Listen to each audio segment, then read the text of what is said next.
What's going on, everybody? Welcome back to the channel. As ever, thank you so much for all the love and support that we've got recently across the videos and also on the podcast. It means so much to me and the guys that are working on this. If you are a fan of NBA content and or Sorare stuff, make sure you click the subscribe button down below and also follow us on our social medias at Swingman Pod. Without further ado, let's jump into my limited and rare lineups for Game Week 24. Also, if I do win a card in Common Champion, I will be giving that away. So make sure you leave down below your Sorare handle and also like your Twitter handle or anything like that so I can get in touch if we do win. Right then, little update from last video. We did win the Anthony Edwards. We did play him in our rare champion lineup. However, just didn't hit because he got a little knock against the Clippers. He was then questionable to play against the Rockets. To my surprise, he did play, but I mean, Joe Harris let the boys down massively there, and it's just not been good for Joe Harris recently anyway. But as you can see, it's the way of what it's been the last couple of game weeks. We had so many wins and so many pickup rewards that we've had from the first sort of like 18 weeks, I'd say, on Sorare. And the last three, we've just been desperately unlucky with people just sitting games.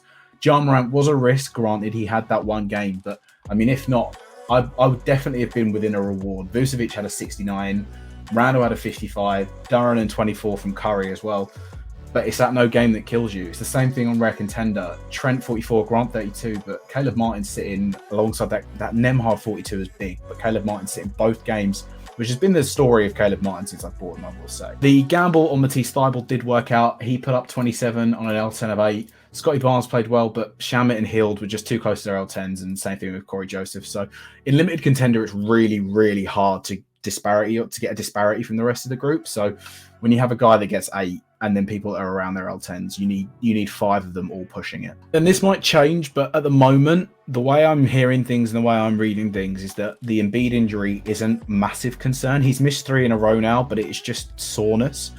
Doc Rivers said he's not concerned. I'm not really concerned. They play on the Friday. They also play Wednesday, so he might only make one of the games, but for the time being, he'll be my limited champion MVP.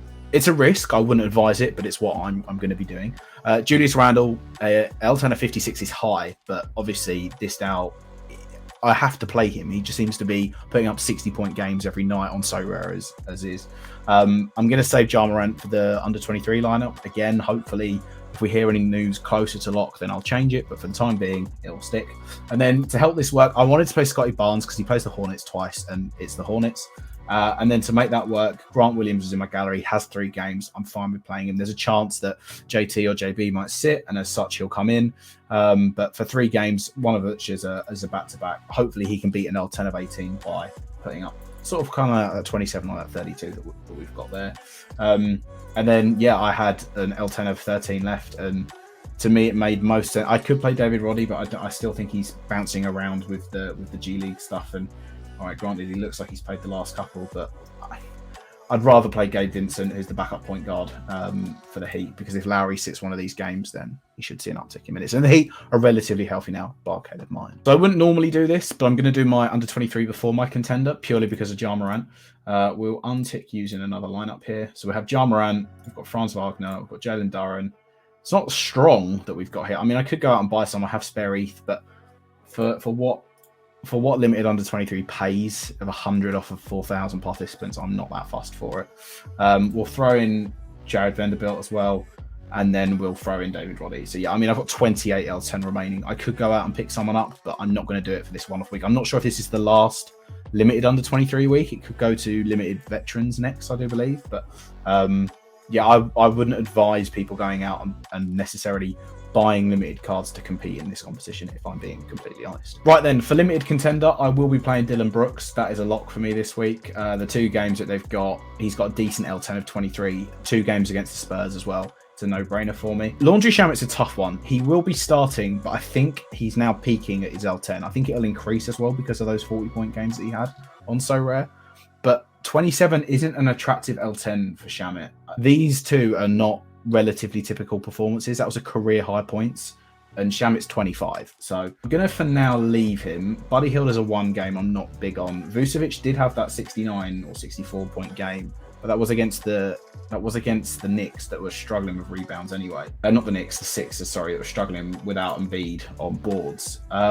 If I slot him in, that leaves 15, and I'm not... Matisse Thybulle, again, I'm happy with an L10 of 8. I think he's a decent pick, especially against the Pistons and the OKC. That would leave 19. If I go Bruce Brown, potentially. Phoenix and the Lakers, at least 16. Chris Boucher, 2 games against the Hornets. They don't like big men. You know what? We'll gamble. We'll do that. That will be my limited contender lineup. I'm leaving out a few decent names. Mo Bamba there, probably the most significant one, or Drew Eubanks, but we'll go for that for now. So then my limited champion lineup picks itself. Anthony Edwards. Hopefully he'll get rid of that hip soreness, I think is what it was, that saw him sit out. Well, not sit out the rest of he sat out the rest of the Clippers game, the Rockets game, and then just about made the Clippers game back, but on a minutes restriction.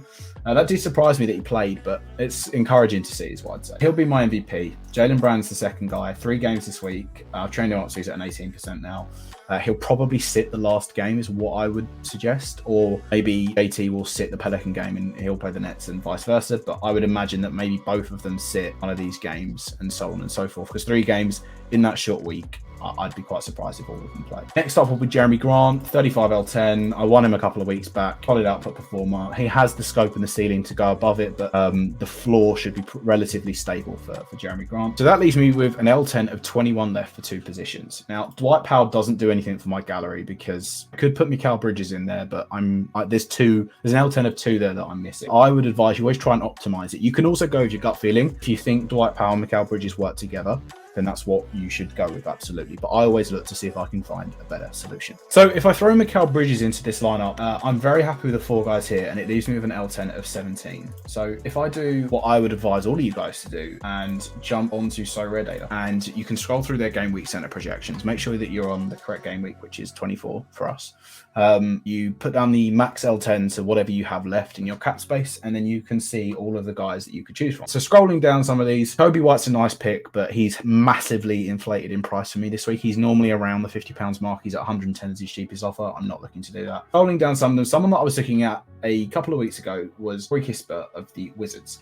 Now, the SO5's okay. He doesn't set the world on fire, but he also has a relatively stable floor. Not the best thing for champion, but in this time, an L10 of 17, up a little bit on his season projections in terms of minutes per game and so on and so forth. Wizards will also be looking to move people on. He's also 23, so he fits in that caliber of that he's a younger player, which is what I'm looking to buy these cards and hold them for the future. That's essentially it. But the way of which I can get him around, he's got 2 games this week against the Pels and the Bulls. If anyone sits on the Wizards, if Kuzma goes down or if anything like that happens, then he should see an uptick in usage. But for the price of where he is at, and he's not inflated necessarily. You can also see on the price graphs that he had that spike, and this is where I didn't buy him, but he's relatively around his mean now. I'm happy with picking him up. So I'll probably look to go and get a Corey Kispert, and then I will slide him back into this rare champion lineup. And with my rare contender lineup, I've pretty much got a gallery of which I can put cards together from here that are not going to be used in my rare champion style. So Caleb Martin, hopefully he's back from sitting out those 2 games with some quad soreness. Jeremy Sohan, solid L10, 2 games against the Grizzlies. I don't think Jaren Jackson Jr. will play both of those, but even so, Jeremy Sohan definitely has the potential to exceed an L10 of 24. However, on the vice versa, he also definitely has the potential to get nowhere near 24. Andrew Nemhard has an L10 of 15 and also a 1 game, but I'll take the risk because I'm not playing Joe Harris and putting him anywhere near a lineup for the foreseeable future. 1 game isn't the best. It's against the Knicks, but we'll have to wait and see. It's a gamble as it is. Dwight Powell, 2 games, L10 of 15. Very happy to play him. The decision now is between if I play RJ Barrett or Andrew Wiggins. Now, I'll have to wait and see what the news is coming around RJ Barrett and how likely he is to not have a minutes restriction if he even plays. But if not, I will just swap him out and I'll play Wiggins in that 1 game against the Suns. I think they'll slowly build up Andrew Wiggins again. He did have a minutes restriction last game, but this will be the kind of game where he can come back into it. Or I could put Gary Trent Jr. in. So we'll wait and see for that one. But at the moment, I'm going to have to wait closer to the lock, which is what I don't like doing all the time, because you have to be, like, for me in the UK, I have to be looking at it at like 11:30 at night, which isn't ideal, but for this week, I think I'm going to have to do it. Then that's this Sorare video wrapped up. Make sure you're following us on our channels at Swingman Pod. Subscribe to this YouTube channel. Follow us on our social medias at Swingman Pod. I'll be posting my locks on my personal Twitter at George_St Ledger is where it's at. So yeah, come and have a chat with me around lock time there. Thank you very much for watching, and peace.